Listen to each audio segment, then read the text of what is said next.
اب ذرا تدفین سن لیں.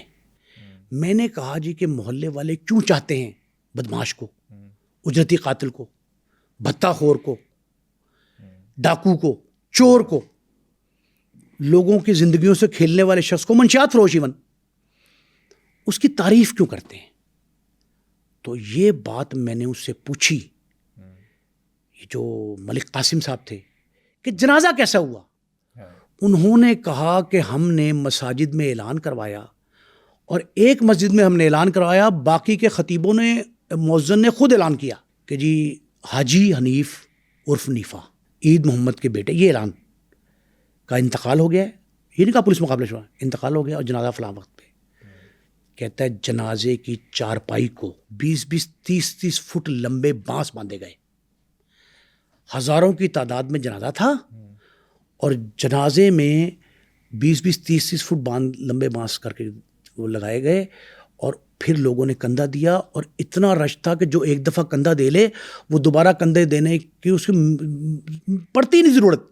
اور پھر دوسرا یہ کہ یقین ہی نہیں ہوتا تھا کہ وہ شاید اس کو کوئی مہلت ملے گی, وقت ملے گا کہ وہ دوبارہ کندھا دے سکے گا, اتنا رش تھا. ایک آگے پولیس کی بھاری نفری تھی. اچھا پھر آپ یہ دیکھیں کہ ہزاروں کی تعداد میں لوگ, باوجود اس کے کہ پولیس کا خوف موجود تھا, کہتا ہے شرکا کی تعداد سے زیادہ پولیس کی تعداد بھی تھی, اور وہ لوگ موجود تھے پولیس والے. انہوں نے لوہاری مسجد کے باہر دروازے سے باہر نکلے, لوہاری دروازے سے, تو ہار پھول والی دکانیں جہاں ہیں وہاں جنازہ روک دیا. اس نے کہا جی کیوں جنازہ کیوں روکا ہے؟ اس نے کہا کہ یہاں سے وزیر اعلیٰ پنجاب, چیف سیکرٹری اور گورنر, ان لوگوں کا قافلہ گزر رہا ہے, یہ کہیں جا رہے ہیں. تو پھر تھوڑی دیر بعد پولیس نے راستہ کھول دیا. انہوں نے کہا جی کیا ہوا, قافلہ نہیں گزرا؟ اس نے کہا جی ان کو وہاں بتایا گیا وزیر اعلیٰ صاحب کو کہ جی وہ جنازہ ایک بہت بڑا ہے, ہزاروں کی تعداد میں نیفے کا جنازہ ہے. تو انہوں نے اپنا وہ جو ہے رخ لوئر مال کی طرف کر لی. یہ انہوں نے یہ بتایا کہ جنازے میں ہزاروں شرکا وہاں تک گئے, میانی صاحب میں سپرد خاک کیا, جہاں ان کی والدہ پہلے فوت ہو گئی تھی.